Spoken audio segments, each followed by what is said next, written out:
Well, hello, everyone. I'm back again for another update. I'm spending a couple days here near Albany, Oregon. Did my delivery yesterday. Got there. I didn't get there until almost 2:30 p.m., but they still took me, even though it was 2 hours beyond the appointment time. However, I didn't get out of there until I think it was 7:30 p.m. So I was there a long time.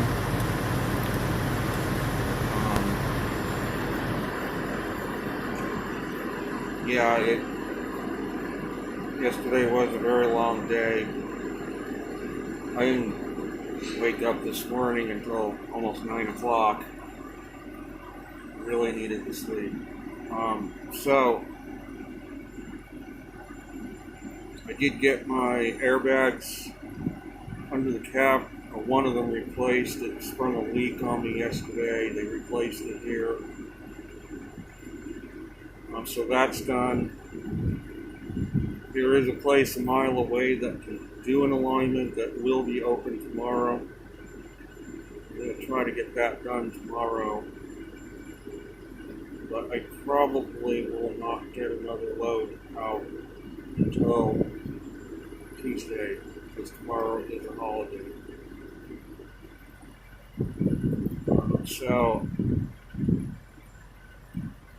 The weather here is beautiful. It is a little bit warm, well up in the 80s, but there is a breeze blowing. And the smoke from the fires is gone. The wind is blowing it south away from here. So that's getting into the weather.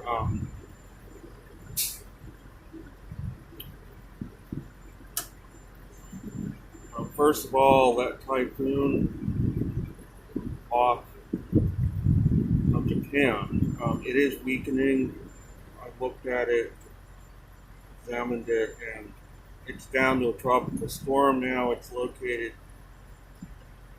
in the strait between Korea and Japan right now, moving north still. I thought it was going to recurve east, but there is a high pressure sitting just to the east of Japan now that's steering it more north up toward the Korean Peninsula. So it's going to continue moving in that direction, it looks like, until it gets to the northern part of Korea, and then it's going to curve northeast.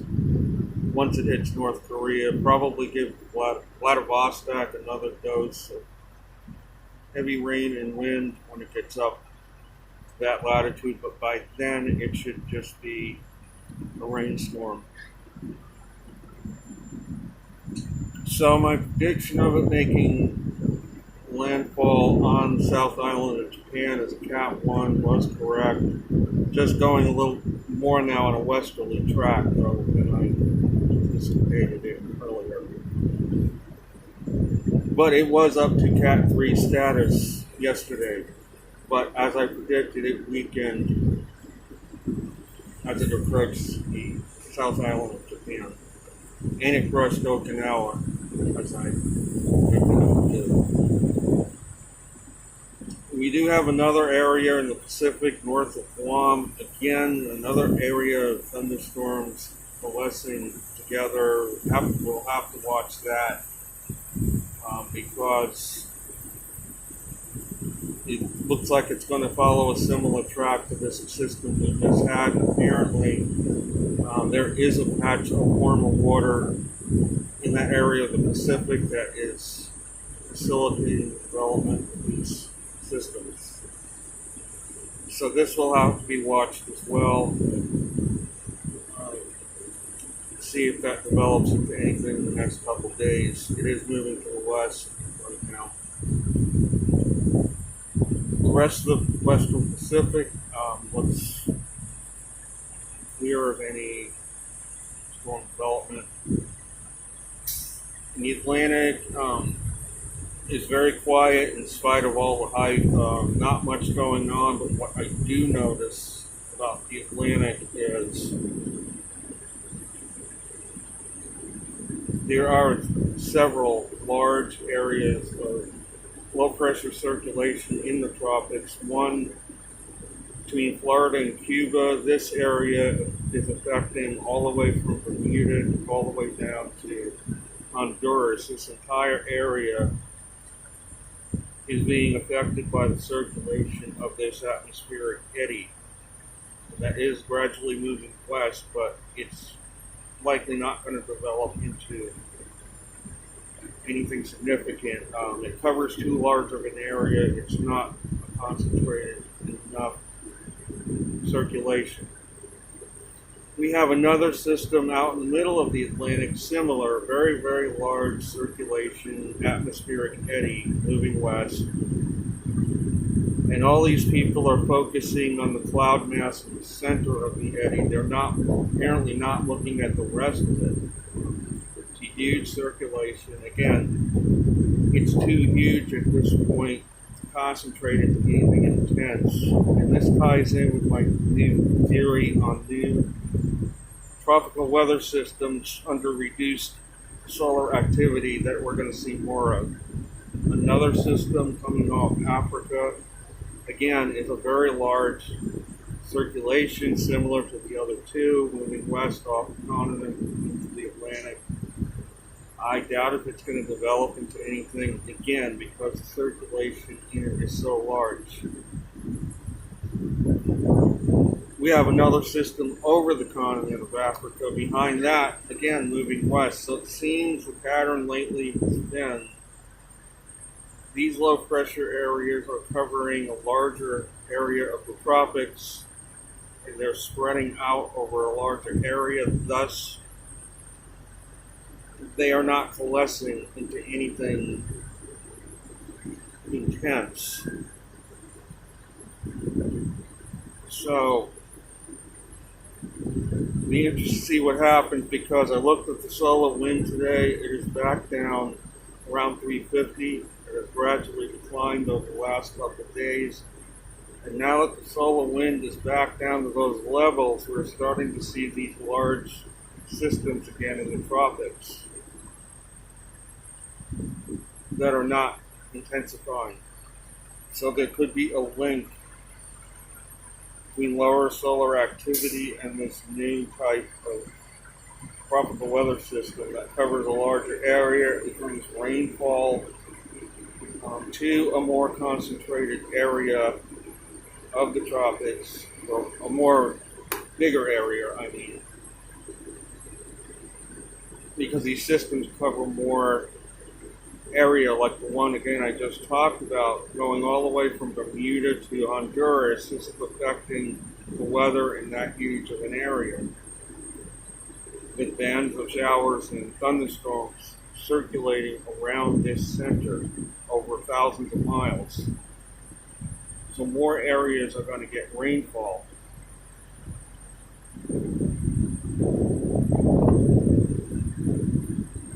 So does this mean the hurricane season in the Atlantic is winding down? Possibly.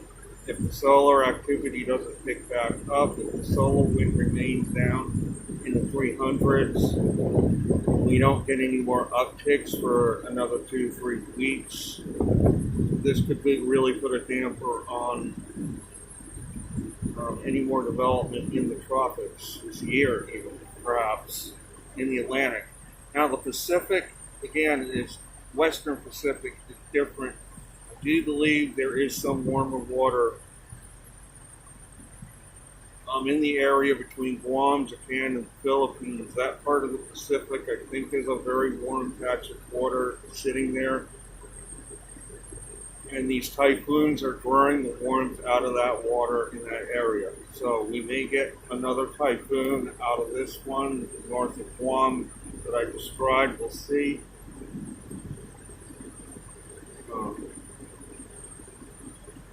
As far as the monsoons in India, there is still in northern Bangladesh a patch of very heavy torrential rains between there and the Himalaya range. So it looks like Bangladesh is getting hit again with some heavy rain. But that is pretty much the only area I see right now in that region. There are some areas further south. There are a couple of areas in Laos that are getting heavy rain. But most of it appears to be moving south into Indonesia now with the season. We have temperate zones again. It's all over the news about this temperature swing coming up for the western U.S. And what is causing that is we have an intense low, huge, almost day after tomorrow, like low pressure over south of the Aleutians, a huge circulation there, and what's happening is it's pulling cold air down over the date line in the Pacific, developing a trough that goes all the way down to below latitude 30. This is kicking up a ridge over the eastern Pacific downstream, and it's popping up that ridge east of Japan, which is steering that typhoon north instead of back east. Downstream, again, a ridge is developing over the eastern Pacific, which is bringing locally here the warm, dry weather. And what's going to happen is it's going to trough downstream over the western U.S. is going to plunge down all the way down to Texas within a couple of days. I look, the front is now poised just north of the Canadian border, just north of Montana. It is going to start plunging south next day. Bring some cold weather and snow, significant snow, to all the Rockies. And then it's going to pop up a ridge over the Atlantic coastline. Eventually a trough is going to develop over the central Atlantic. The pattern is going to become very, very amplified over the entire hemisphere. And I believe this also is linked to the solar wind being back down in the 300s again. That's throwing the pattern into something more extreme for the northern hemisphere. When the solar wind comes up, it's the pattern, the jet stream becomes more zonal. It gets stronger. When the solar wind goes down into the 300s,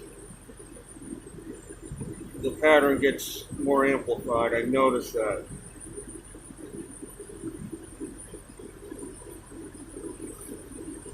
So there is a very interesting link there. It appears I'm going to be studying it.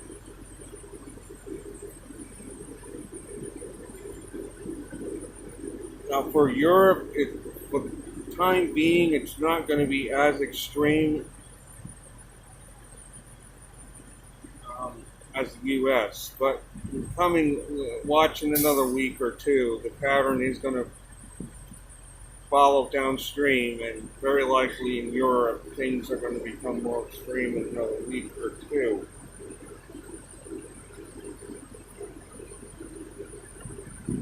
And now in the southern hemisphere as well, in Australia, we have Antarctic air poised just south of the continent. There's a very strong cold front bringing some rain to the southwestern area of Australia.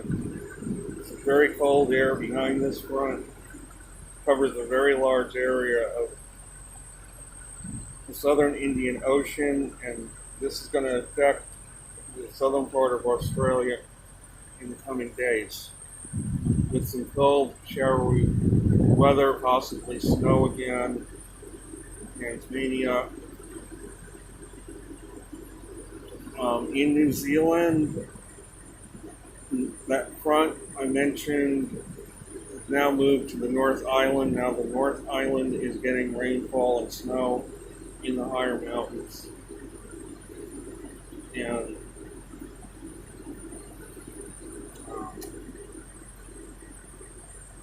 South Island, though, is South of the front now, the weather is okay, but a little colder. You have in South America a strong weather system approaching the southern part of Argentina and Chile. It's going to bring more snowfall to them in the next few days. And then Africa, similar story. There is a front that's just off the coast there, very strong system to the south of Africa that's going to push some more very chilly air out of Antarctica north into that area as well. So the southern hemisphere right now is very chilly in many areas at the moment, even though we're coming into spring.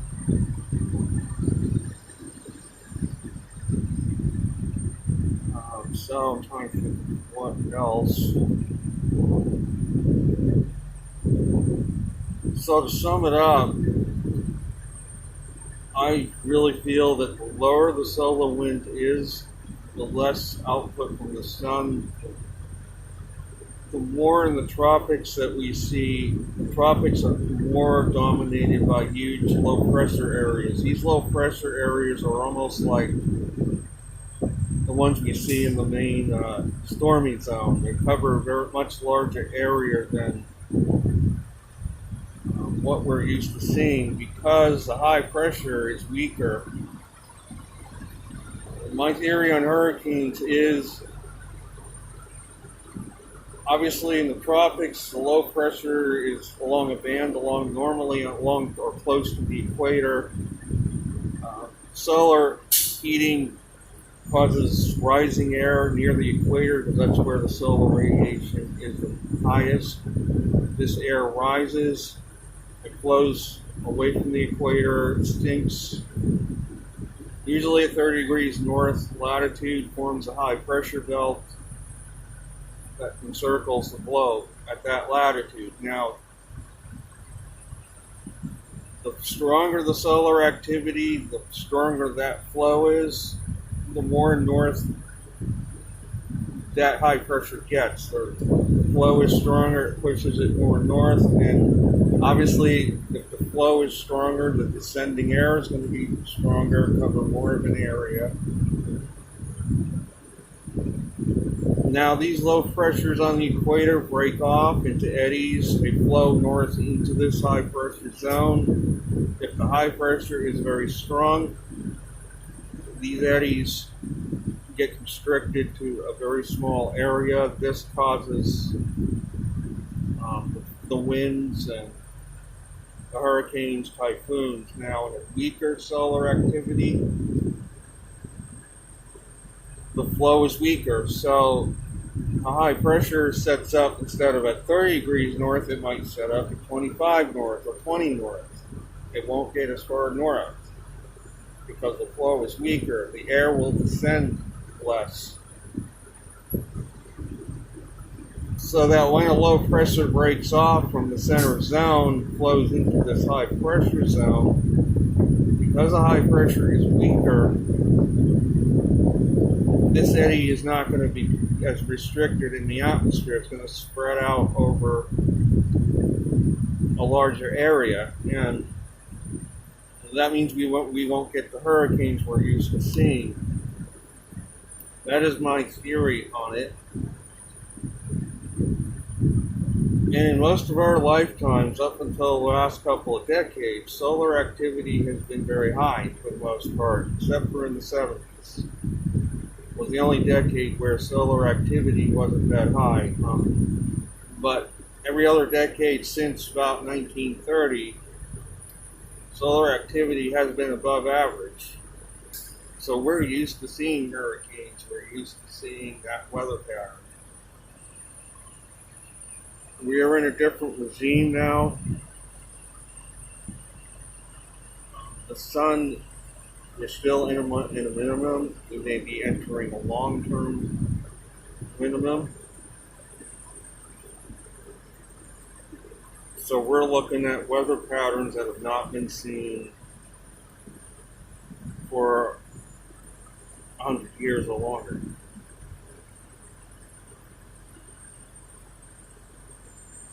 So it's going to be very interesting to see what happens this fall. I think this